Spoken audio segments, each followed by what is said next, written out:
Before we begin, please remember that this presentation is for educational and informational purposes only. I am not a financial advisor, and the content of this video should not be considered financial or investment advice. Investing involves risk, including the potential loss of principal. You should always conduct your own research and consult with a qualified financial professional before making any investment decisions.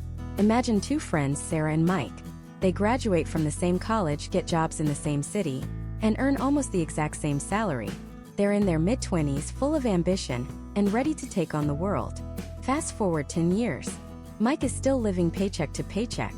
He's stressed about his car payment, drowning in student loan debt, and has next to nothing saved. He feels like he's running on a hamster wheel he can't get off. Sarah, on the other hand, is different. She's not stressed. She just put a down payment on her first home. She travels, and her investment account has quietly grown to over $100,000. She's on a clear path to becoming a millionaire.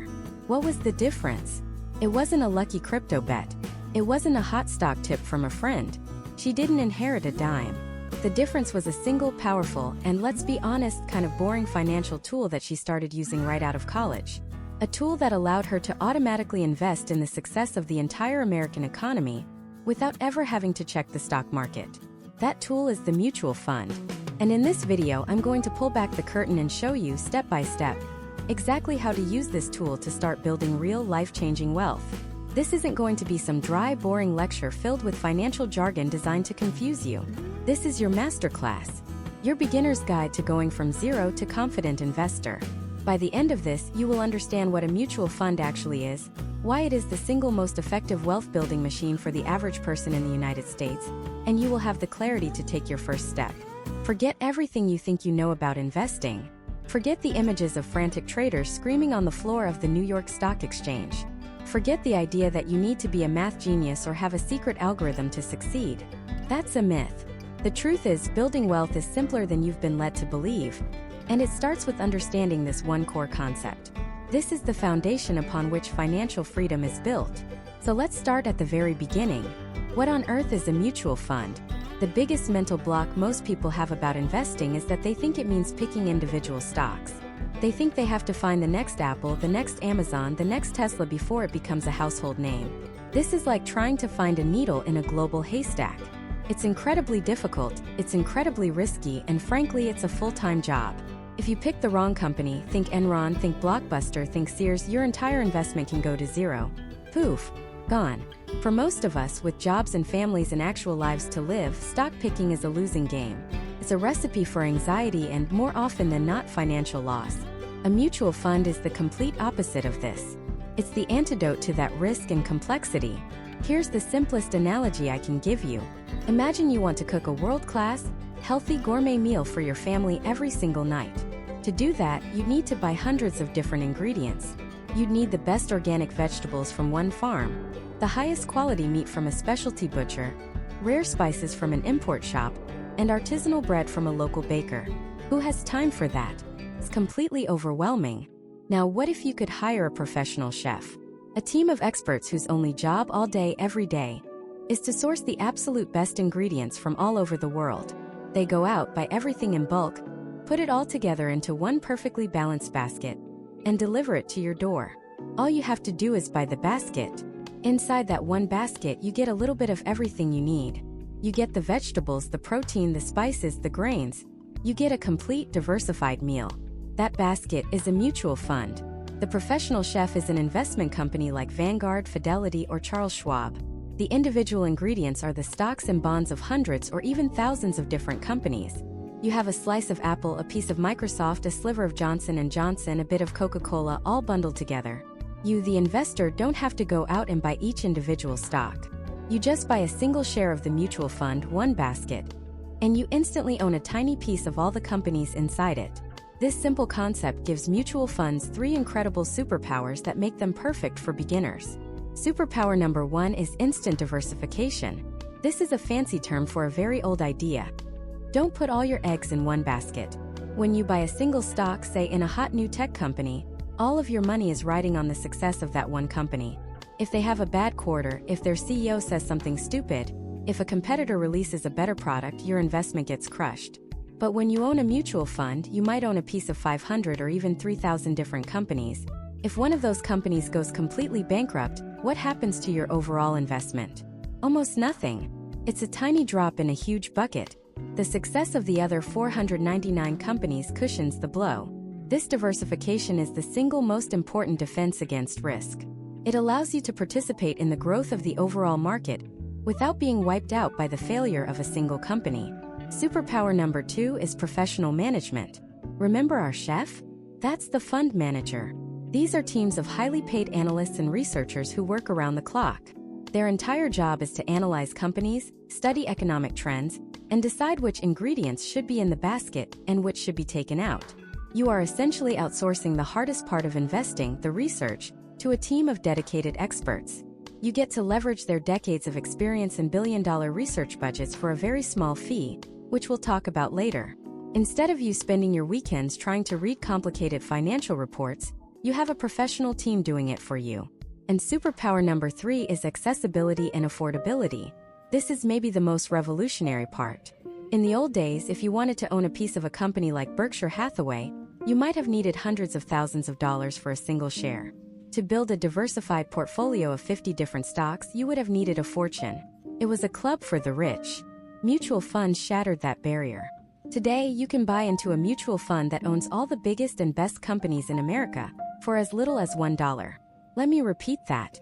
For the price of a coffee, you can become a part owner of Apple, Google, Microsoft, and hundreds of other powerhouse corporations. This has democratized investing. It has given regular people like Sarah from our story, a direct pathway to building wealth that simply did not exist for our parents' or grandparents' generations. So let's put it all together. A mutual fund is a professionally managed basket of investments, typically stocks and bonds, that allows you to achieve instant diversification and own a piece of the entire economy, affordably and easily. It's not about finding a needle in a haystack. It's about buying the whole haystack. It's the financial equivalent of buying a reliable, safe, and efficient Toyota instead of trying to build a Formula One race car from scratch in your garage. One is a proven path to getting where you need to go. The other is a path to a lot of frustration and wasted money. This isn't just some abstract financial theory. This is the engine. This is the practical, real-world mechanism that allows your money to work for you. When you hear about a 401k or an IRA, what do you think is inside those accounts? It's not cash sitting in a vault. It's mutual funds.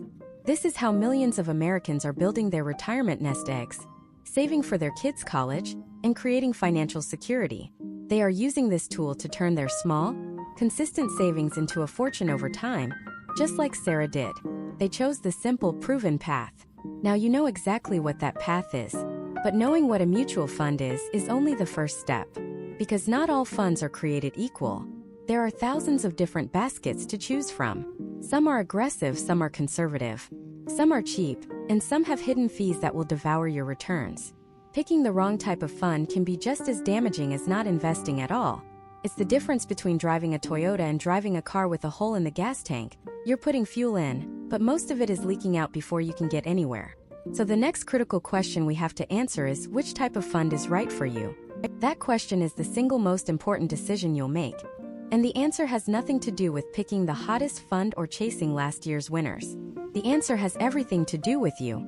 Think of it like planning a road trip. Before you pick a car, you have to know where you're going and when you need to get there. Are you driving from New York to Los Angeles over the next 30 years? Or just popping over to the next town for the weekend? The car you choose for each trip is completely different. Your financial journey is that road trip. And the two most important coordinates on your map are your time horizon, how long until you need the money, and your risk tolerance, how you emotionally handle the bumps in the road. If you're 25 and saving for retirement in 40 years, your time horizon is massive. You're on that cross-country road trip. You have decades to recover from any detours or market downturns. You can afford to take a more scenic, adventurous route with the potential for greater rewards. But if you're 55 and saving for a down payment on a house you want to buy in 3 years, your time horizon is incredibly short. You're just driving to the next town. You can't afford a flat tire or a major breakdown. You need to arrive at your destination on time with your money intact. So before we even look at the different types of mutual funds, I want you to ask yourself those two questions. 1. When do I need this money? And 2. How would I feel if I checked my account and saw it had dropped by 20% overnight? Would you panic and sell everything? Or would you see it as a temporary sale and maybe even an opportunity to buy more? Be honest with yourself. There is no right or wrong answer, but your answer is the key that unlocks everything else. Okay, got your answers? Good. Now let's open up the hood and look at the engine. Nearly every mutual fund you'll ever encounter is built from two fundamental ingredients: stocks and bonds. Understanding the difference between these two is like understanding the difference between a gas pedal and a brake pedal. First, you have stocks. When you buy a stock, you are buying a tiny microscopic piece of a company. You become a part owner. If you own a share of Apple, you own a sliver of every iPhone, every MacBook, every idea that comes out of their headquarters. If Apple does well and makes huge profits, the value of your piece goes up. If it does poorly, the value goes down. Stocks are the engine of growth in your portfolio. They are the gas pedal. Over the long term, the stock market has historically provided incredible returns because you're essentially betting on human ingenuity, progress, and the growth of the global economy. The downside? It's a volatile ride. The stock market can have fantastic years and it can have terrible years. It's the high-octane fuel for your journey. Then you have bonds. Bonds are much simpler. When you buy a bond, you are essentially loaning money to an entity, usually a government or a large corporation. In return for your loan, they promise to pay you back the full amount on a specific date, and along the way they pay you interest. It's a much more predictable, stable arrangement. Bonds are the brakes and the suspension system of your portfolio. They won't get you to your destination very fast, but they will make the ride a whole lot smoother. When the stock market is crashing and everyone is panicking, bonds tend to hold their value or even go up. They provide stability and defense. So you have stocks for growth, the gas pedal, and you have bonds for stability, the brakes. A mutual fund is simply a giant basket that holds a mix of these two ingredients. The type of fund is defined by what that mix looks like. Let's start with the most common type: stock funds, also known as equity funds. As the name implies, these funds invest almost entirely in stocks. This is the sports car of the investing world. It's built for speed and performance. You're flooring the gas pedal. A U.S. large-cap stock fund, for example, might own pieces of the 500 largest companies in America like Amazon, Microsoft, and Google. The potential for long-term growth here is enormous. But the ride can be incredibly bumpy. In a great year, your investment could go up 30%. In a bad year, it could go down 30%. A stock fund is designed for someone with a long time horizon. That 25-year-old on the cross-country trip, who can handle the volatility because they have decades to let the engine of the market do its work. On the complete opposite end of the spectrum, you have bond funds. These funds invest primarily in, you guessed it, bonds. This is the armored truck of the investing world. It's not fast, it's not flashy, but it is incredibly safe and reliable. Its goal isn't to make you rich overnight. Its goal is to preserve your capital and generate a steady, predictable stream of income from interest payments. It's all brake, no gas. Bond funds are for people with a very short time horizon or an extremely low risk tolerance. This is the person who needs that down payment money in 2 years and absolutely cannot afford to lose any of it. Now, for most people, the sweet spot lies somewhere in the middle. And that's where you find balanced funds, sometimes called hybrid funds. These funds are the SUV of the investing world. They are a strategic mix of both stocks and bonds in a single fund. A common mix might be 60% stocks and 40% bonds. This gives you the best of both worlds. You have the stocks providing that engine for growth, but you also have the bonds acting as a suspension system to smooth out the bumps. You won't get the exhilarating highs of a pure stock fund, but you also won't suffer the gut-wrenching lows. For a beginner investor who wants growth but is also nervous about volatility, a balanced fund can be a fantastic one-stop shop solution. So you have the sports car, the armored truck, and the SUV. Those are the main three you need to know. There are other, more specialized vehicles, of course. You have sector funds that only invest in one part of the economy, like technology or healthcare. You have international funds that invest in companies outside the United States. Think of these as specialty off-road vehicles. They can be powerful, but they're not where you should start. For now, just focus on the big three: stock funds for aggressive growth, bond funds for safety, and balanced funds for a little bit of both. Now you might be thinking, okay, this is great, but how do I know the right mix for me? Should I be 80% stocks and 20% bonds? Or 50-50? And does that mix need to change as I get older? This is where the financial industry came up with one of the most brilliant and simple inventions for the average person. It's an all-in-one solution that takes all of this guesswork out of the equation. It's called a target date fund. Imagine a self-driving car. You just tell it your destination and the year you want to arrive, and it handles everything. It manages the speed, it navigates the turns, it slows down in bad weather. That is exactly what a target date fund does for your retirement savings. Here's how it works. You pick a fund with the year closest to when you plan to retire. Let's say you're 30 years old and plan to retire around the year 2060. You would simply invest in a target date 2060 fund. When you're young and far from retirement, that 2060 fund will be very aggressive. It will be almost entirely invested in stock funds, taking full advantage of your long time horizon. It's in sports car mode. But here's the magic. As you get older and closer to your 2060 retirement date, the fund automatically and gradually shifts its own mix. It starts selling off some of its stocks and buying more bonds. It slowly transitions from a sports car into a reliable SUV. And then as you enter retirement, into a safe and steady armored truck. It does all the rebalancing for you. It manages your risk for you. It's a set-it-and-forget-it portfolio in a single fund, designed to get you to your destination, right on time. For the vast majority of people investing for retirement in a 401k or an IRA, a target date fund is one of the single best choices you can make. It's simple, it's diversified, and it's automated. But hold on. Before you run off and put all your money into the first target date fund you see, there's one more layer to this. It's a layer that most people never understand, and it's the difference between a fund that costs you a fortune and a fund that lets you keep almost all of your returns. It's the critical distinction between funds that are actively managed and funds that are passively managed. And understanding this one concept can literally be worth hundreds of thousands of dollars to you over your lifetime. It's the final crucial piece of the puzzle you need before you can confidently pick your first fund. So let's lay that puzzle piece on the table. Imagine two chefs. Both are tasked with making you a meal. The first chef is a world-renowned culinary artist. He tells you he's not going to follow some boring old recipe. Instead, he's going to use his genius, his intuition, his secret sources for ingredients, and his years of experience to create a masterpiece that will outperform any standard dish. He's going to handpick every single ingredient, timing the market for when the tomatoes are ripest, when the fish is freshest. He's going to actively manage the creation of your meal. For this incredible expertise, of course, he charges a very high price. This is an actively managed fund. The second chef is different.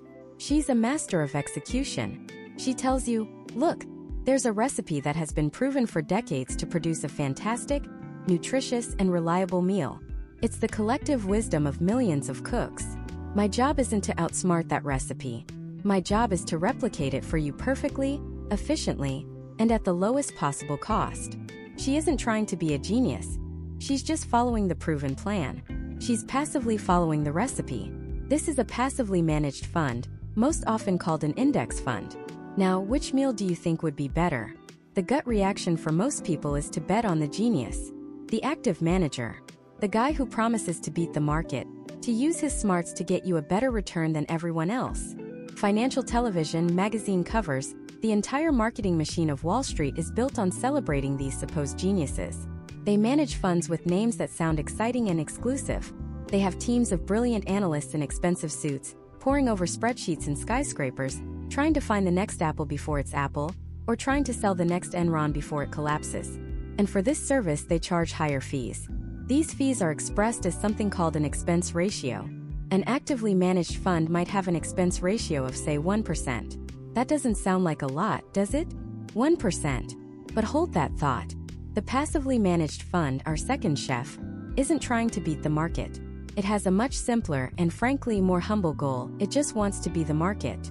The most common type of passive fund is an index fund.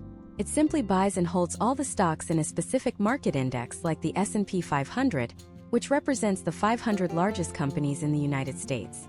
There's no genius fund manager making bets. There are no teams of analysts. It's a computer-driven strategy that says, buy all 500 stocks in their exact market proportions and just hold on.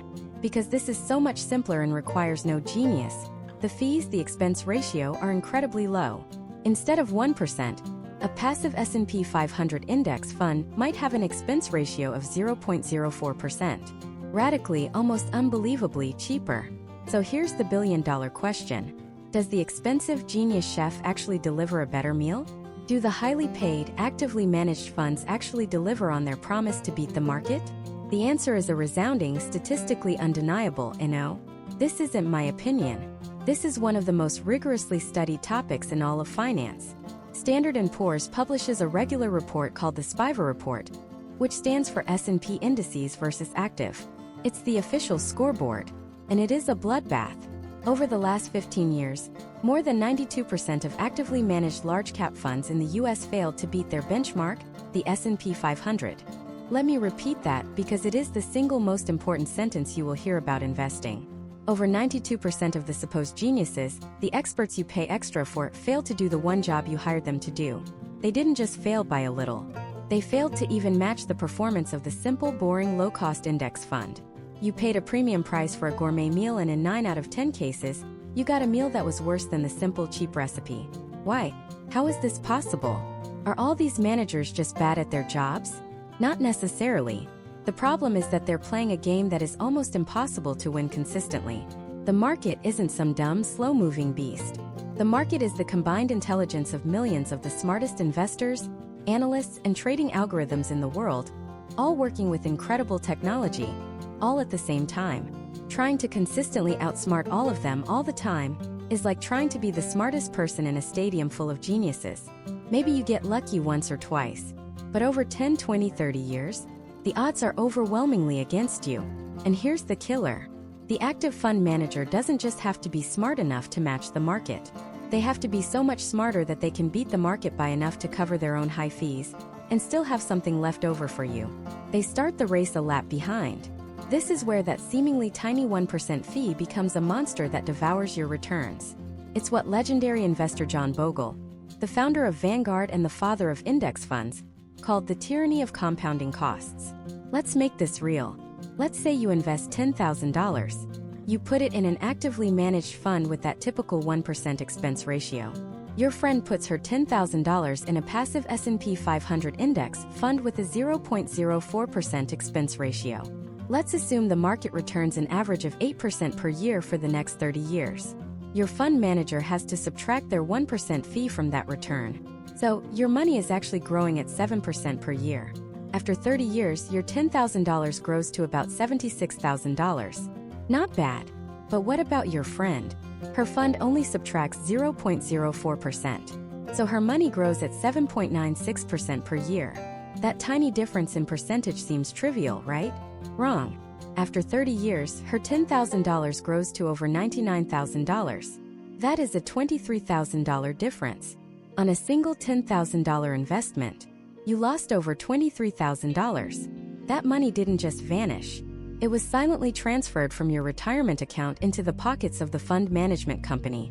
It's the price you paid for a promise that had a less than 1 in 10 chance of coming true. Now, imagine that effect multiplied across your entire life savings, across every contribution you ever make. We're not talking about a new car anymore. We are talking about the difference between retiring comfortably at 60 versus working until you're 70. We are talking about hundreds of thousands, if not millions of dollars over an investing lifetime. This is the secret that Wall Street doesn't want you to know. They want you to believe in the myth of the genius stock picker, because that's how they justify their high fees. They want you to think investing is complicated and that you need their expensive guidance. The truth is, for the vast majority of people, the most effective strategy is the simplest one.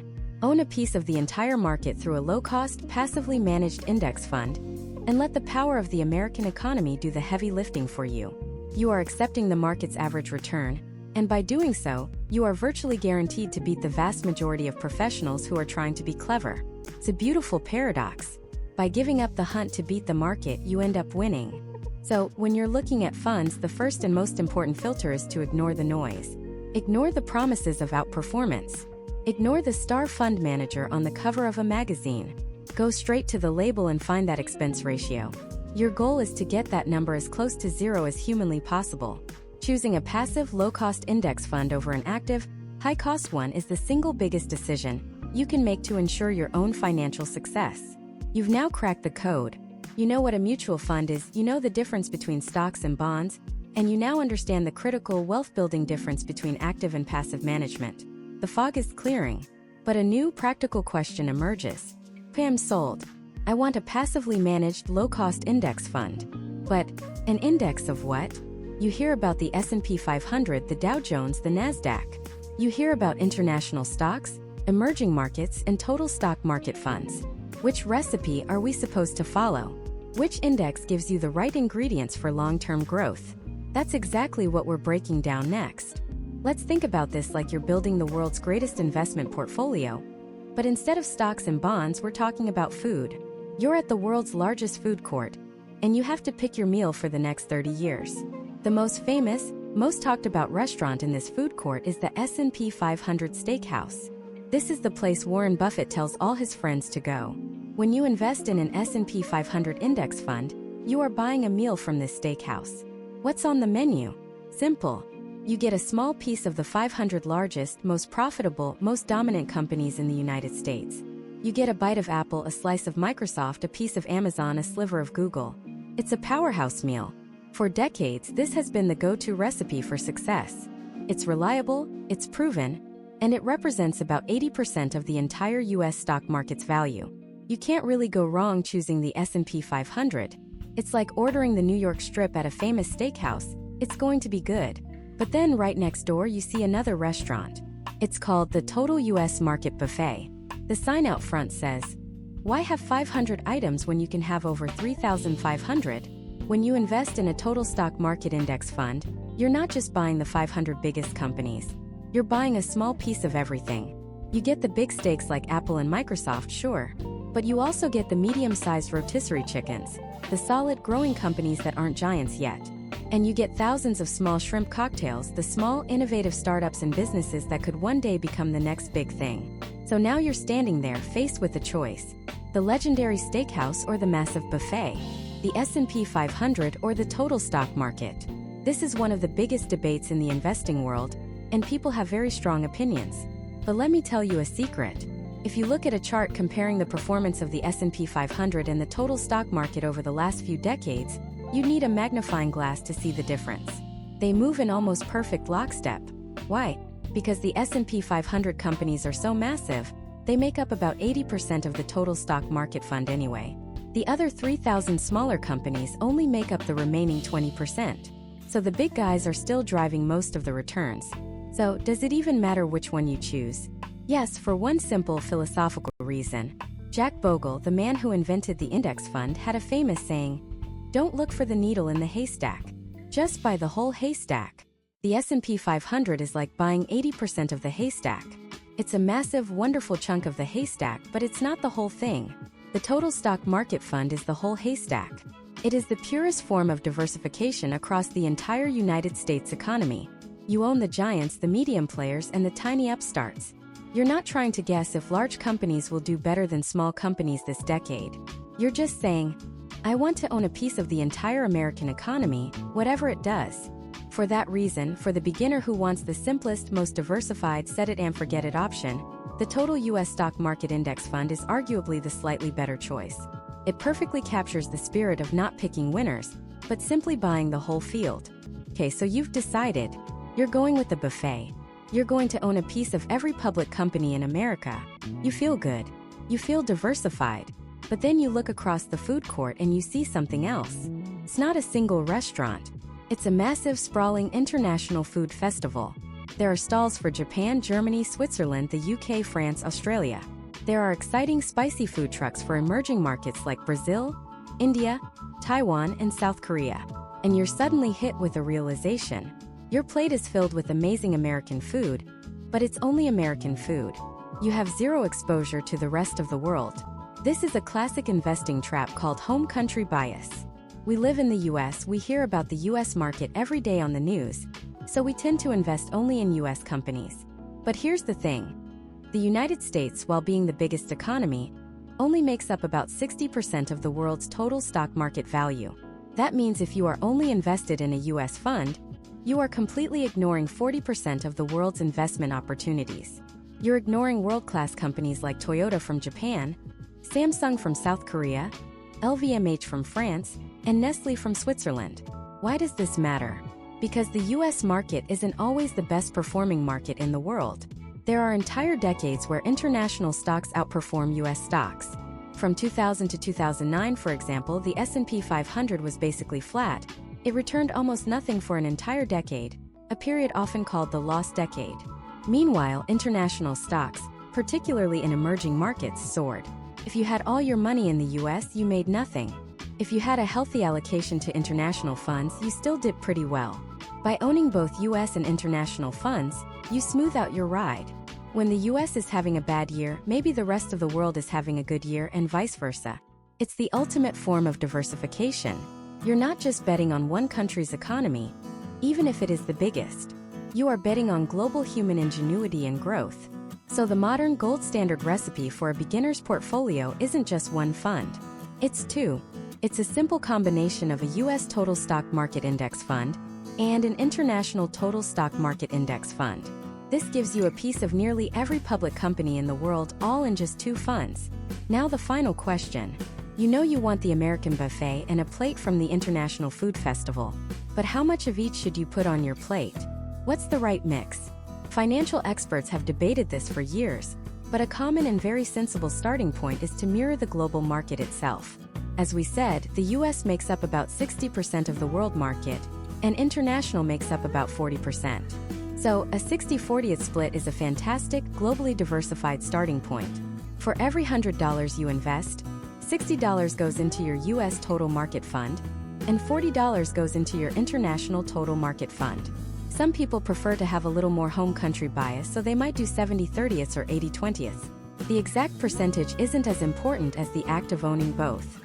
By doing this, you've built a portfolio that is more resilient, more diversified, and better positioned for long-term growth than a portfolio invested in only one country. You've done it. You have the perfect recipe, a big helping of the US market, and a healthy side of the international market. You've chosen the index, the what you're going to buy. But now comes the most practical question of all.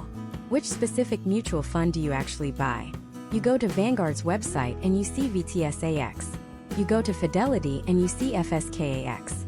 You go to Schwab and you see SWTSX. They are all total stock market index funds. Are they all the same? Does it matter which one you pick? What's the difference between a mutual fund and something you might have heard of called an ETF? Choosing the right company and the right product type can save you thousands, even tens of thousands of dollars over your lifetime. And that is the critical decision we need to make next. It isn't just about picking a fund. It's about choosing the right kind of investment vehicle and the right place to park your money. Think of it like this: you've decided you want to travel across the country. That's like deciding to invest. But now you have to choose how you're going to travel. Are you going to take a classic scheduled train?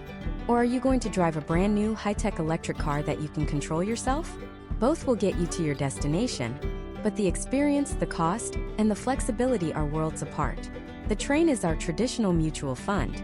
The car is the ETF or exchange-traded fund. And understanding the difference isn't just academic. It's the key to unlocking more control, lower costs, and potentially a much lower tax bill. Let's start with the classic mutual fund. For decades, this was the only game in town for everyday investors. It's a brilliant concept. You and a million other people pool your money together, hand it to a company, and they invest it for you in a big basket of stocks or bonds. Simple. The key thing to remember is how you buy and sell it. With a mutual fund, you place your order during the day, but the transaction doesn't actually happen until the market closes at 4 p.m. Eastern Time. The price you get is called the net asset value, or NAV, which is just the total value of all the investments in the fund, divided by the number of shares. Everyone who bought or sold that day gets the exact same price. It's like a community order that gets processed once, at the end of the business day. Now let's look at the ETF. It's the newer, sleeker model. An ETF is also a basket of stocks or bonds, just like a mutual fund. But here's the game-changing difference. It trades on a stock exchange, just like a share of Apple or Amazon. This means you can buy and sell at any time the market is open, from 9:30 a.m. to 4 p.m. The price fluctuates all day long. You see a price you like, you click buy, and you get that price right then and there. You have total control over your entry and exit point. So why does this matter? Let's imagine a crazy day in the market. At 10 a.m., news breaks and the market tumbles 3%. You see this as a huge buying opportunity, a stocks are on sale moment. If you're investing in a traditional mutual fund, you log into your account and say, I want to invest $1,000. Your order is in, but you don't know what price you'll get. You have to wait. The market churns all day. By 3 p.m., sentiment has totally changed. The market rallies and finishes the day up 2%. At 4 p.m., your mutual fund order finally goes through. You thought you were buying the dip, but you actually ended up buying near the high for the day. You missed the sale entirely. Now let's say you were using an ETF instead. At 10 a.m., when the market is down 3%, you log in. You see the price of your favorite S&P 500 ETF is way down. You click buy. The order executes in seconds. You have locked in that low price. You successfully bought the dip. That's the power of flexibility. But the biggest difference, the one that can save you thousands of dollars and is almost never talked about on the news, is taxes. This is the secret handshake of savvy investors. Imagine our mutual fund is a giant, shared swimming pool. Lots of people are swimming in it. Now, some people decide they want to leave the pool. To pay them for their share of the pool water, the pool manager has to sell some of the assets, the stocks, inside the pool. If those stocks have gone up in value since the fund first bought them, selling them creates a taxable event called a capital gain. And here's the truly insane part. That tax bill is passed on to everyone who is still in the pool. You could have just joined the pool 5 minutes ago, but if the manager sells a stock that they've held for 10 years to pay someone who is leaving, you get a piece of that 10-year tax bill. It's like getting a sunburn from someone else's vacation. This happens every year, and it's called a capital gains distribution. It's a tax bill you have to pay, even if you never sold a single share yourself. Now let's look at the ETF swimming pool. It's structured in a much smarter way. When someone wants to leave the ETF pool, they don't force the manager to sell the water. Instead, they just sell their ticket to the pool to someone else who wants to get in, out on the open stock market. The transaction happens outside the pool itself. Because of this, the ETF manager rarely has to sell stocks and create those taxable capital gains. The result? ETFs are vastly more tax efficient. They put you in control of when you pay taxes, which should only be when you decide to sell. So, for most people investing in a regular brokerage account, what we call a taxable account, ETFs are often the superior choice. They offer more control, more transparency on price, and a massive advantage when it comes to taxes. Mutual funds can still be great, especially inside a tax-sheltered retirement account like a 401k or an IRA, where those tax distributions don't matter. They're also good for people who want to set up automatic, recurring investments for a specific dollar amount, which can sometimes be simpler with a mutual fund. But if you're opening a standard investment account, starting with ETFs is probably the smartest move you can make. Okay, we've chosen our vehicle. We're picking the sleek modern ETF over the old school train. Now, where do we go to actually buy it? This is just as important. You wouldn't buy a brand new car from a shady back alley dealership charging outrageous fees, would you? You'd go to a trusted, reputable dealer. In the world of investing, our trusted dealers are the low-cost brokerage firms. And for decades, 3 names have stood at the top of the mountain: Vanguard, Fidelity, and Charles Schwab. These aren't just companies, they represent a revolution. Before them, investing was a country club sport. It was for the wealthy, and it was run by slick salesmen in expensive suits who charged you massive commissions and exorbitant annual fees that ate away at your returns. Then, a man named John Bogle founded Vanguard with a radical idea. What if we run the company for the sole benefit of the investors themselves? What if we slash fees to the bone and give the average person a fair shake? He created the very first index fund, a type of mutual fund that didn't try to beat the market, but simply be the market, at the lowest possible cost. It was an earthquake that shattered the old way of doing things. Fidelity and Charles Schwab saw the writing on the wall. They were forced to compete, and a price war began that continues to this day. They started slashing their own fees, launching their own low-cost funds, and building massive platforms for individual investors. This competition is the single greatest thing that has ever happened to the small American investor. It's why you and I can now invest in a diversified portfolio of thousands of the world's best companies for virtually free. So why these 3? First, they are titans. They manage trillions with of dollars in assets. They are stable, secure, and have been around for decades. Second, they have the widest selection of low-cost mutual funds and ETFs on the planet. Whatever you want to invest in, they have it. Third, and most importantly, their costs are rock bottom. The expense ratios on their flagship funds are often as low as 0.03% or even less. That means for every $10,000 you invest, you're paying just $3 a year in management fees. Compare that to the old guard where fees of 1% or 2% were common. That's $100 or $200 a year on that same $10,000. That difference, compounded over 30 or 40 years, is the difference between a comfortable retirement and a spectacular one. Opening an account at any one of these three, Vanguard, Fidelity, or Schwab, is the right move. You can't go wrong. They all offer commission-free trading on most ETFs, fantastic customer service, and powerful tools to help you manage your money. The differences between them are minor, like choosing between a Toyota, a Honda, or a Hyundai. They are all fantastically reliable, affordable, and will get you where you need to go. So let's recap this critical step. We've chosen our vehicle, the more flexible, tax-efficient ETF. And we've chosen our dealership, one of the big three low-cost brokers. We've walked into the right store and we've picked the right type of product. We are now standing in the aisle, ready to put something in our cart. But what do we actually buy?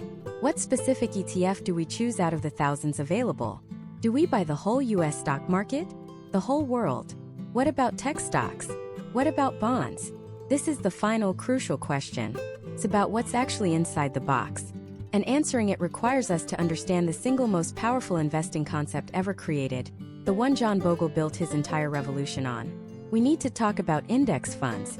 So, what is an index fund? Imagine you wanted to invest in the American economy. You could spend years researching, trying to pick the winning companies. Or, you could just buy a tiny piece of all the biggest, most important companies at once. That's what an index fund does. It's a mutual fund that doesn't try to be clever. It doesn't have a star manager making brilliant bets. Instead, it follows a simple preset recipe.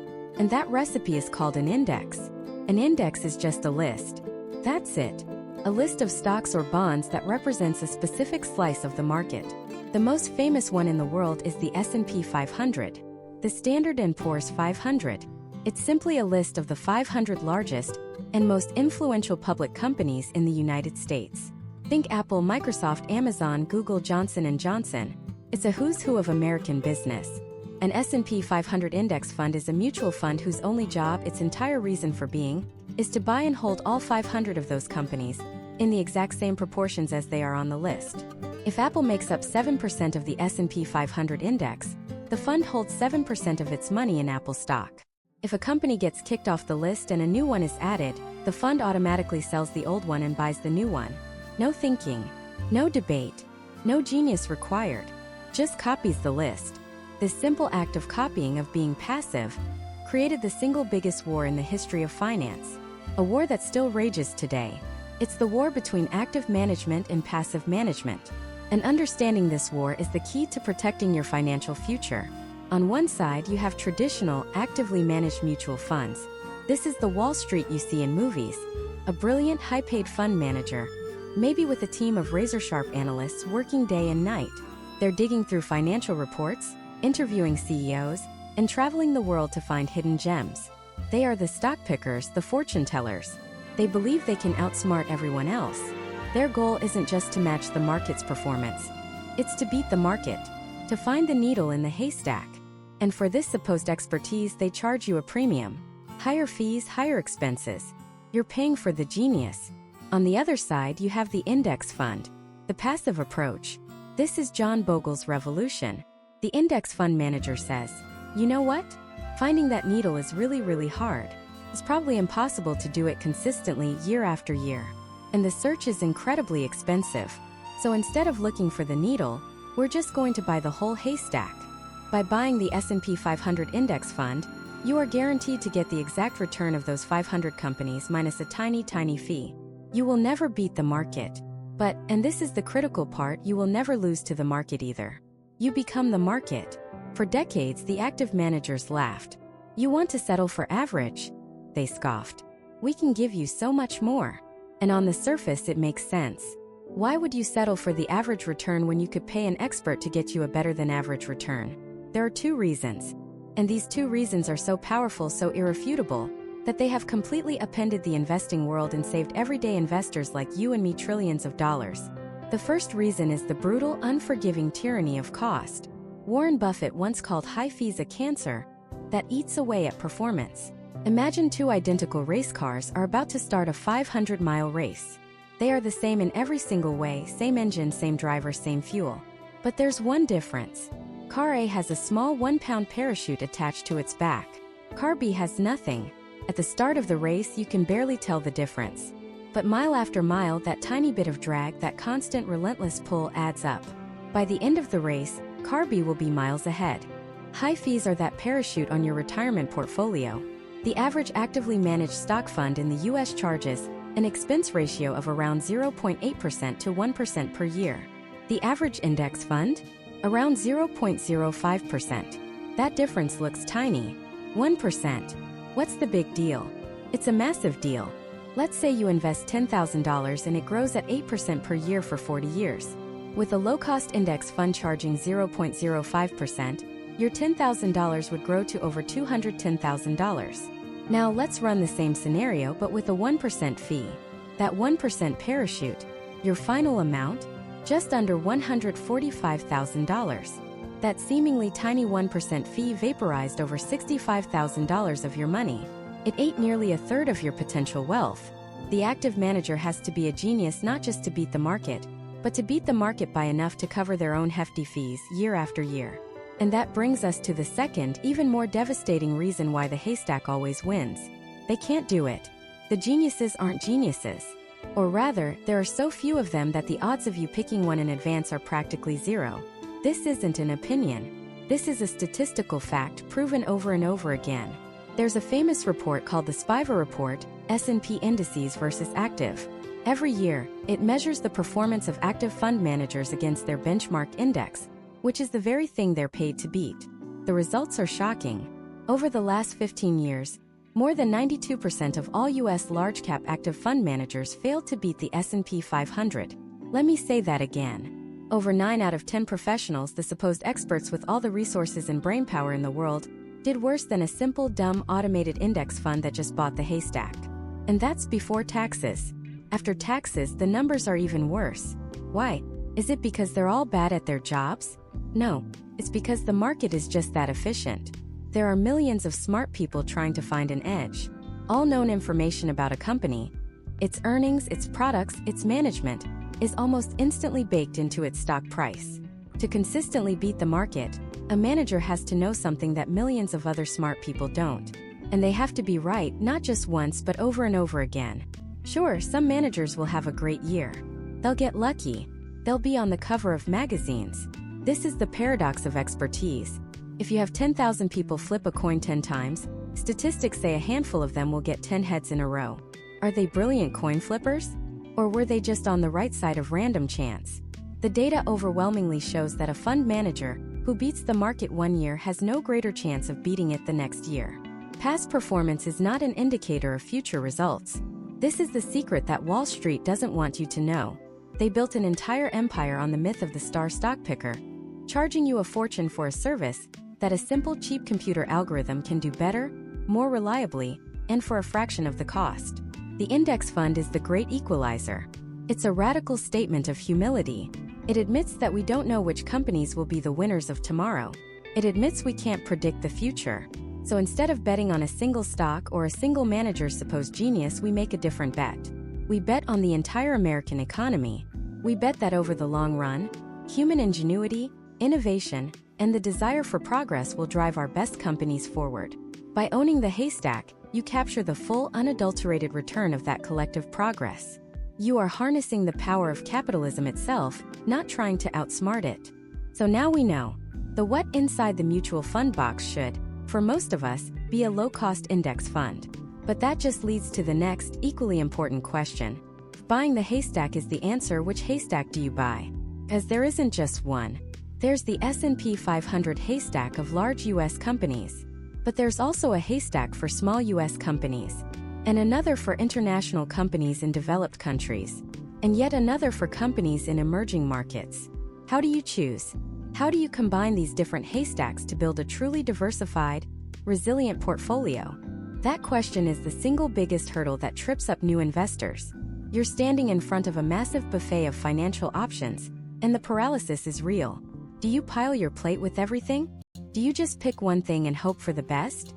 The good news is there's a simple time-tested strategy that cuts through all the noise.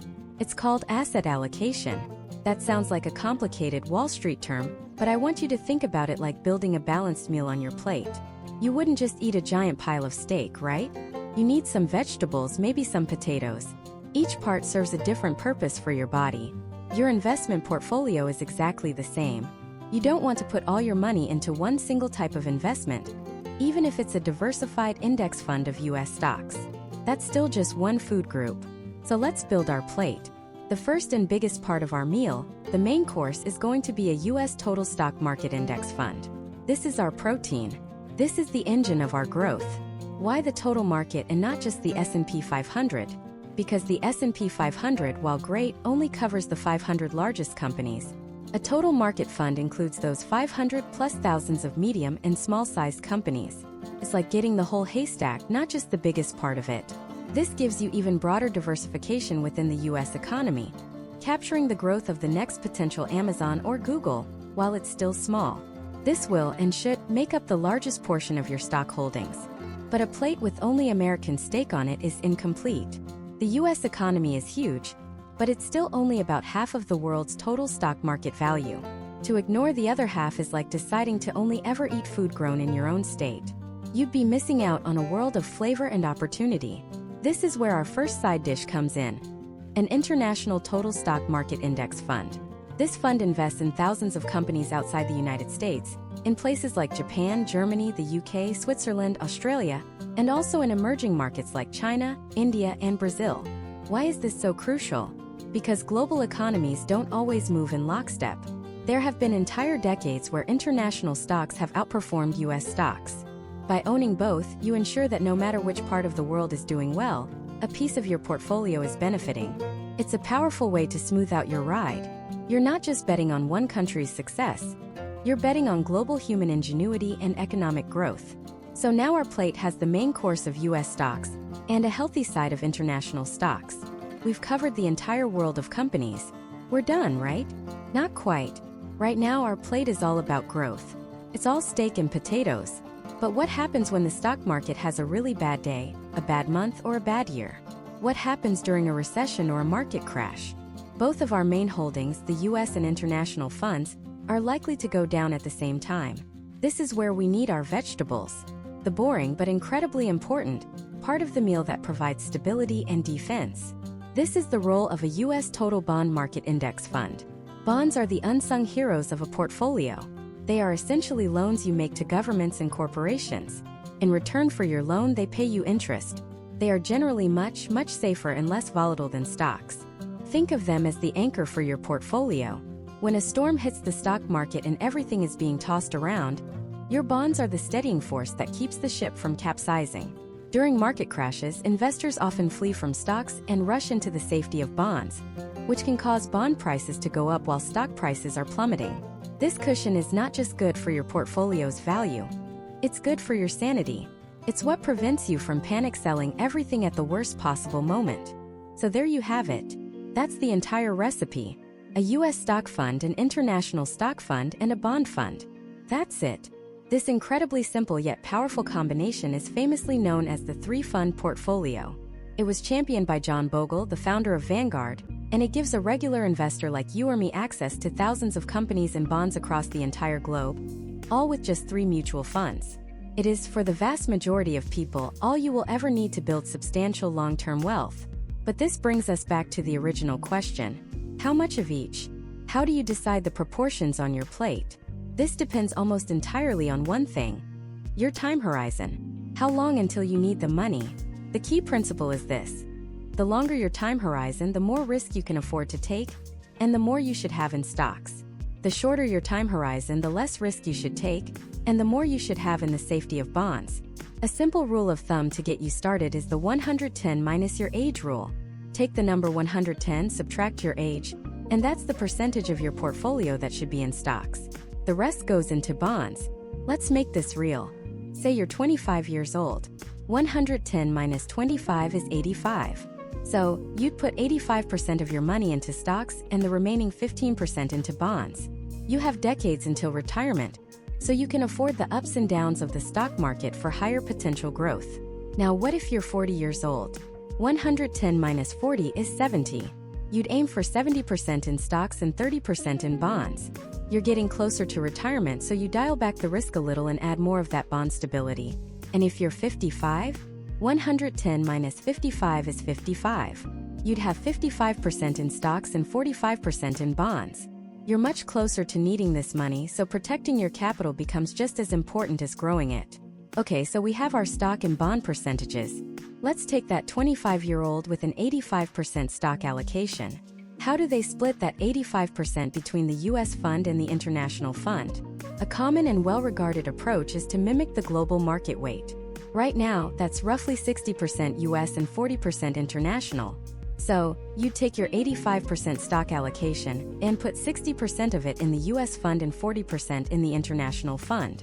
For every dollar you invest, about 51 cents would go to US stocks, 34 cents to international stocks, and 15 cents to bonds. That's a globally diversified portfolio built for a 25-year-old. Now, I know what some of you are thinking. This still sounds like a bit of work. I have to buy 3 different funds, I have to do the math, and over time as I add more money and the funds grow at different rates, I have to rebalance them to get back to my target percentages. It's not hard, but it's another thing to remember. What if I told you there was a way to do all of this with just one single fund? For those who want the ultimate simplicity, the set it and forget it solution, there is something called a target date fund. You can think of this as a professionally curated, pre-packaged meal. It is a single mutual fund that holds within it a US stock fund, an international stock fund, and a bond fund, all in the appropriate proportions for your age.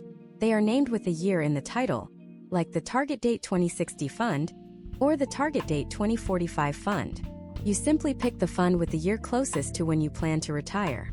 If you're 25 now and plan to retire around age 65, you'd pick a 2060 or 2065 fund.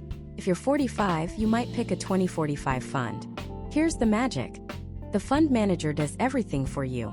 A 2060 fund will start out very aggressive, maybe 90% in stocks and 10% in bonds. But as you get older and the year 2060 gets closer, the fund automatically and gradually becomes more conservative. It will sell off some of its stocks and buy more bonds on your behalf, perfectly following that principle of reducing risk as you approach retirement. You buy one fund and you never have to touch it again. For a beginner, this is often the single best choice. It's the embodiment of the entire 3-fund portfolio strategy, wrapped up in one simple, elegant package. So now you have the blueprint. You understand the core ingredients: US stocks for domestic growth, international stocks for global diversification, and bonds for stability. You have a recipe, a rule of thumb like 110 minus your age, to determine your personal mix. And you have the simplified all-in-one option of a target date fund. You now know what to build. But that leads to the final critical question. You have the shopping list. But what grocery store do you go to? Where do you actually buy these funds? Do you open an account with Vanguard or Fidelity or Charles Schwab? Does it even matter which one you choose? And most importantly, what are the exact names, the ticker symbols for these funds? How do you type in the secret code to make sure you're buying the right low-cost index fund we've been talking about, and not some expensive imitation? That's the million-dollar question, isn't it? After all this talk about philosophy and strategy, it all comes down to a few letters you type into a search box. This is where the rubber meets the road. This is the moment you go from being a student of investing to an actual investor. Let's start with the where. You need to open an account at what's called a brokerage firm. Think of it as a specialized bank for your investments. And in the world of low-cost index fund investing, there are 3 undisputed titans, 3 names you need to know: Vanguard, Fidelity, and Charles Schwab. These aren't just random companies. They are the giants because they committed to driving costs down for everyday people. Vanguard, founded by the legendary Jack Bogle, is the company that literally invented the index fund for individual investors. Their entire philosophy is built on being low cost. In fact, Vanguard is owned by its own funds, which in turn are owned by you, the investor. That means their profits go back to you in the form of lower fees. There's no conflict of interest. Their mission is your mission: to keep your costs as low as humanly possible. Then you have Fidelity and Charles Schwab. These are 2 massive, powerful competitors who saw what Vanguard was doing and said, "We can do that too, and maybe even make it more user-friendly." They entered an all-out price war, which is fantastic news for you. They've slashed fees, eliminated account minimums on many funds, and built incredibly easy-to-use websites and apps. Fidelity even introduced a line of zero expense ratio index funds. That's right, funds that cost you literally nothing to own. So which one do you choose? Honestly, you can't go wrong with any of them. It's like choosing between a Toyota, a Honda, or a Subaru. They are all reliable, they are all safe, and they will all get you to your destination. The differences are minor. Maybe you like one website's color scheme more than another's, or one has a physical branch in your town. For 99% of people, picking any one of these three is a fantastic choice. Don't get stuck here. Just pick one and move on. Now for the main event. The what? The secret codes. In the investing world, these are called ticker symbols. A ticker symbol is a unique 3 to 5 letter code that represents a specific fund. When you want to buy a share of Coca-Cola, you type in the ticker KO. When you want to buy an S&P 500 index fund, you type in its ticker. Let's build that simple, powerful 3-fund portfolio we talked about, using the exact ticker symbols you would use at each of the big 3 brokerages. Get ready to write these down. First, the core of your portfolio. A U.S. total stock market index fund. This one fund gives you a piece of over 3,000 American companies, from Apple and Amazon all the way down to small, up-and-coming businesses. If you're at Vanguard, the ticker symbol for their legendary total stock market index fund is VTSAX. That's Victor Tango Sierra Alpha X-Ray. SAX. If you're at Fidelity, their equivalent is FSKAX. Foxtrot Sierra Kilo Alpha X-Ray. SKAX. Fidelity also has that famous zero-cost version, which is FCROX. Foxtrot Zulu Romeo Oscar X-Ray. And if you're at Charles Schwab, you're looking for SWTSX. Sierra Whiskey Tango Sierra X-Ray. SWTSX. You see the pattern? Each brokerage has its own flavor of the same basic investment. They all track the same market, they all have incredibly low fees, and they all do the same job. Second, to diversify beyond the United States, you need an international total stock market index fund. This gives you ownership in thousands of companies all across the world, in developed countries like Japan and Germany, and in emerging markets like Brazil and India. The Vanguard, the ticker is VTX. Victor Tango India Alpha X-Ray. FEC. At Fidelity, their international fund is FDIX. Foxtrot Tango India Hotel X-Ray. FDIC. And yes, they have a zero-cost version for this too, FSILX. Foxtrot Zulu India Lima X-Ray. At Charles Schwab, their fund is SFNNX. Sierra Foxtrot November X-Ray. SFNNX. Just by buying those 2 funds, you are now a part owner of nearly every public company on planet Earth. Think about that for a second. With 2 clicks, you have achieved a level of diversification that kings and tycoons of the past could only dream of. Finally, to add that element of stability and to smooth out the ride, we add a U.S. total bond market index fund. This is your anchor in a storm. At Vanguard, the ticker is VBTLX. Victor Bravo Tango Lima X-Ray. VBTLX. At Fidelity, you'll type in FXNAX. Foxtrot X-Ray November Alpha X-Ray. XNAX. And at Charles Schwab, the code is SWAX. Sierra Whiskey Alpha Golf X-Ray. SWAX. That's it. Those are the keys to the kingdom. A U.S. stock fund, an international stock fund, and a bond fund. With those 3 tickers at your chosen brokerage, you have a complete, globally diversified, rock-solid, low-cost portfolio. Now, you might have noticed some of these funds have 4-letter tickers like VTI or BND. What's the deal with that? This is the difference between a mutual fund and an ETF, or exchange-traded fund. Think of it this way, VTSAX is the mutual fund version, and VTI is the ETF version of the exact same investment. They both own the same collection of stocks. The difference is just in how they are packaged and traded. Mutual funds like VTSAX are priced once per day after the market closes. You put in your order to buy $500 worth, and at the end of the day, they fill it. It's simple and encourages long-term thinking. ETFs like VTI trade like individual stocks all day long. Their price goes up and down every second. You can buy one share at 10:30 a.m. and sell it at 2:15 p.m. if you want. Because you can buy single shares, it's sometimes easier to get started with ETFs if you have very little money, since many mutual funds have a minimum initial investment of a few $1,000s. Though many brokerages are now waiving those. Which one is better? For a beginner who is investing for the long term, it makes almost no difference. Don't let this choice paralyze you. The investment inside is the same. The mutual fund version is often simpler for setting up automatic, recurring investments, which is a habit we want to build. So if you're just starting, sticking with the mutual fund versions, the ones with 5 letters ending in X, is a perfectly good strategy. Now for a critical money-saving rule. This is a mistake that costs beginners a fortune. You should almost always buy a brokerage's own funds. If you have a Vanguard account, you buy Vanguard funds. If you have a Fidelity account, you buy Fidelity funds. Why? Because if you try to buy a Vanguard fund in a Fidelity account, for example, Fidelity might slap you with a huge transaction fee like $50 or $75 just for placing the trade. They want you to buy their products. So stick to the home team funds to keep your costs at zero, or as close to it as possible. So let's put it all together. You've decided to open an account at Fidelity. You want to build a simple 3-fund portfolio. You would log in and place trades to buy FSKAX, FDIX, and FXNAX. That's it. You're done. You are now an investor with a more sophisticated and lower-cost portfolio than 90% of the people out there, who are paying financial advisors a fortune for a complicated mess of expensive funds. You now have the map, the 3-fund portfolio strategy. You have the location of the treasurer, Vanguard, Fidelity, or Schwab. And you have the secret keys, the ticker symbols like VTSAX and FSKAX. You have everything you need to know what to do. But there's one final piece of the puzzle: the physical act of doing it. How do you actually open the account? What buttons do you click on the website? How do you transfer money from your bank and place that very first trade? It can feel intimidating, like you're about to wire your life savings into the void. What does that screen actually look like? And how can you be absolutely sure you're not making a catastrophic mistake on your very first try?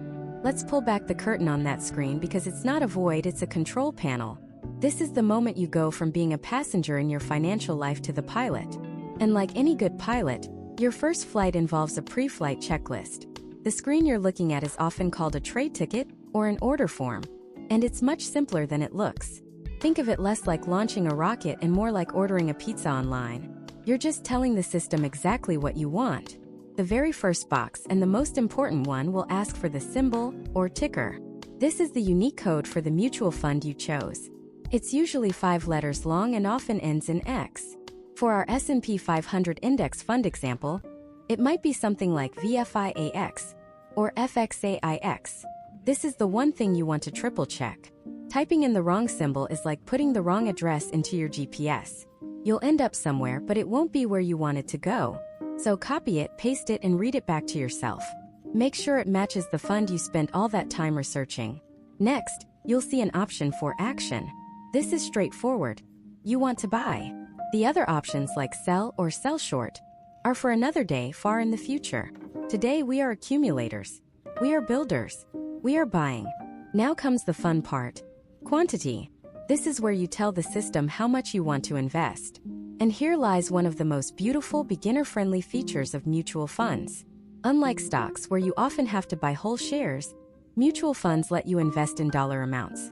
So you'll likely see 2 options: shares or dollars.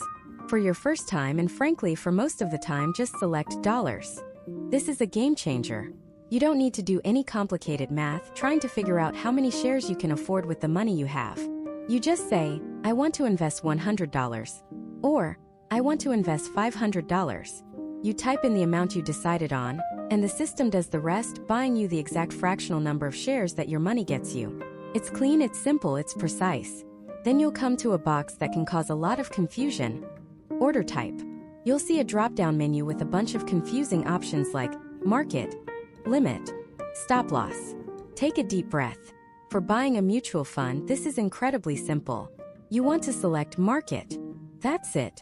A market order just means you're telling the brokerage, I want to buy this fund at whatever the official price is at the end of the day. And here's a key piece of information that will demystify the entire process.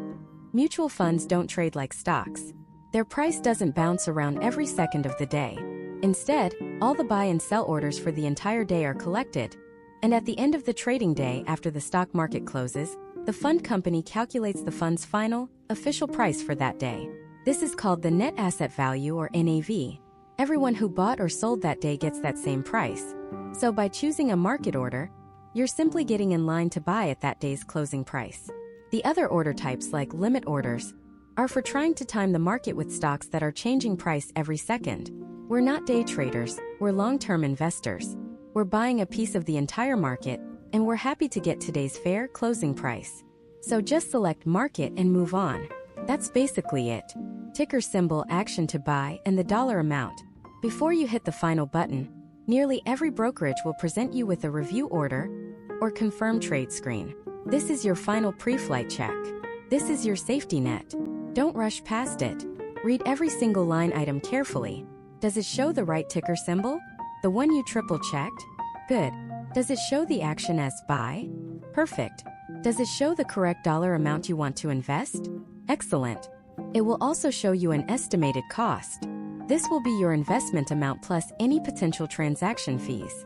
As we discussed, if you chose a no transaction fee fund from your brokerage, this fee should be 0. If you see a fee here that you weren't expecting, stop. Go back and make sure you chose the right fund. Everything on this screen is designed to make you feel confident that you're doing exactly what you intend to do. The money is not yet gone. Nothing is final. This is your moment to confirm your decision. Not with fear, but with conviction. You did the research. You opened the account. You funded it. You understand what you're buying and why.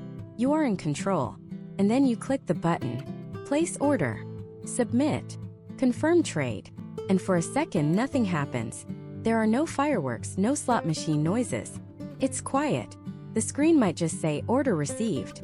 Can feel anticlimactic. And this is where new investors start to panic. They check their account balance and the cash is gone, but the mutual fund shares haven't appeared. They think, oh no, where did my money go? Did I send it into the void? No, you didn't. You have to remember what we just learned about how mutual funds are priced.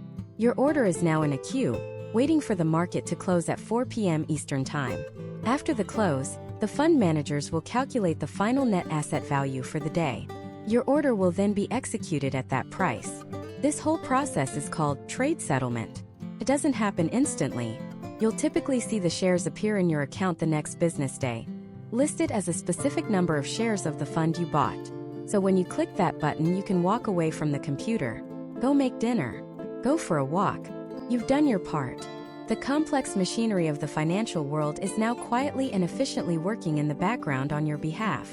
The next morning, when you log back into your account, you will see it. It won't be just cash sitting there anymore. You will see a new line item. The name of your fund, the number of shares you own. Maybe it's 2.471 shares, maybe it's 10.83 shares, and its current value. And I want you to take a moment and really look at that. That isn't just a number on a screen. That is ownership. You are no longer just a consumer. You are an owner. You own a tiny fractional piece of Apple, of Microsoft, of Amazon, of Johnson & Johnson, of hundreds of the most innovative and powerful companies on earth. Their employees went to work this morning, in a sense, for you. Their successes, their profits, their growth, a small piece of that now belongs to you. You did it. You placed your first trade. You crossed the threshold from saver to investor. The single hardest step is now behind you. The inertia is broken. But this single step, as monumental as it feels, is not the end of the journey. It's the beginning. Because the true power of this machine you've just turned on isn't in the single act of buying, but in the rhythm and repetition of it. How do you put this on autopilot so your wealth can grow while you sleep, while you work, while you live your life? How do you build a system that makes investing as effortless as your Netflix subscription? The answer is a single, beautiful, and criminally underutilized word: automation. We're going to build a machine. Your personal silent wealth-generating machine that runs 24/7, in the background of your life, requiring almost none of your daily attention. This isn't about being a stock market wizard. It's about being a brilliant architect. You design the system once, turn it on, and then you let it do the heavy lifting for the rest of your life. This system has one primary job: to protect you from your greatest financial enemy. And it's not the market, it's not inflation, it's not Wall Street fees. It's the person you see in the mirror every morning. It's our own emotional, irrational, headline-reading brain that tells us to sell when everyone is panicking and to buy when everyone is euphoric, the exact opposite of what we should do. Automation is the circuit breaker for financial self-sabotage. Systematizes discipline. It makes consistency, that boring but magic ingredient, the default setting. So let's build this machine piece by piece. There are 3 main components. First, and for most people the most powerful gear in this entire machine, your workplace retirement plan. Your 401k, your 403b, whatever it's called. This is the VIP lane of investing. Why? Because it uses a concept called forced scarcity. The money is taken out of your paycheck before it ever hits your bank account. You can't spend what you never see. It's the single greatest life hack for paying yourself first. Your mission, should you choose to accept it, is to log into your company's retirement plan portal. Right now, or as soon as this video is over, you're going to do two things. First, you're going to select your investments. You already know how to do this. You look for those low-cost, broad market index funds we've been talking about. An S&P 500 fund, a total stock market fund. You pick one or two and you're done. Don't overthink it. Simplicity wins. Second, and this is the magic lever, you set your contribution percentage. How much of each paycheck do you want to automatically invest? If your company offers a match, your absolute, non-negotiable minimum is to contribute enough to get the full match. Not doing so is literally turning down free money. It's a 100% guaranteed return on your investment. There is no better deal in the entire financial universe. Beyond the match, you contribute as much as you can comfortably afford. If that's only 1% to start, fine. Start there. But start. Then, here's the secret to making it painless. Set a calendar reminder for 6 months from now or a year from now to increase that percentage by just 1%. Then do it again the next year. And the next. You will barely feel a 1% change in your take-home pay, but the compound effect of that tiny incremental increase over a decade is staggering. You've just activated the machine's primary engine. Now for component number 2, the IRA, the individual retirement account. This is your personal wealth-building account, separate from your employer.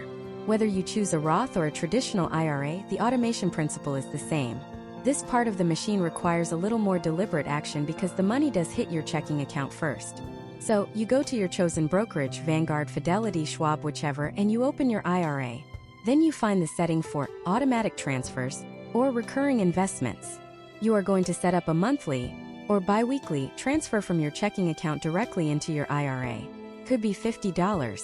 It could be $500. The amount is less important than the rhythm. You schedule it to happen the day after you get paid. The money comes in, and a piece of it immediately goes out to your investment account before you have a chance to spend it on late-night Amazon purchases. But here's a critical step most people miss. Transferring the money into the IRA is only half the battle. That money often just sits there as cash. You have to set up a second automation to take the cash that arrives in your IRA and automatically invest it into your chosen mutual fund. So the full sequence is: paycheck hits checking account. Automatic transfer moves money from checking to IRA. Automatic investment buys shares of your mutual fund with that cash. It's a two-step automated waterfall. You set it up once and it runs forever. That's the second gear of your machine now locked in place. The third and final component is your standard taxable brokerage account. This is for your goals outside of retirement, a down payment on a house, starting a business, or just building wealth after you've maxed out your 401k and IRA. The process is identical to the IRA. Set up the automatic transfer from your checking account. Set up the automatic investment into your chosen low-cost index fund. It's the same blueprint, just in a different type of account. And that's it. You've done it. The machine is built. The 401k siphoning money off the top. The IRA and brokerage accounts pulling from your bank account on schedule. Every single month, without you lifting a finger, without any emotional debate or procrastination, you are buying small pieces of the greatest companies in the world. You are dollar cost averaging your way to wealth. So now what? What do you do on a day-to-day basis? This is the hardest part of the entire process. You do nothing. You let the machine work. There will be days when the market drops 3%. News channels will flash red banners. Pundits will scream about a coming crash. Your brain, your ancient pattern-seeking, danger-avoiding brain, will tell you to do something. To sell. To stop the automatic investments. To wait until things calm down. And your job is to tell that part of your brain to sit down and be quiet. Your job is to trust the system you built when you were calm and rational, not the fear you feel when you're panicked and emotional. This system is designed to ignore the noise. When the market is down, your automatic investment just buys more shares for the same amount of money. It's a sale. When the market is up, it buys fewer shares. The system doesn't care about headlines, just executes the plan. Your only job is to live your life and keep feeding the machine by earning an income. That's it. Don't check your balance every day.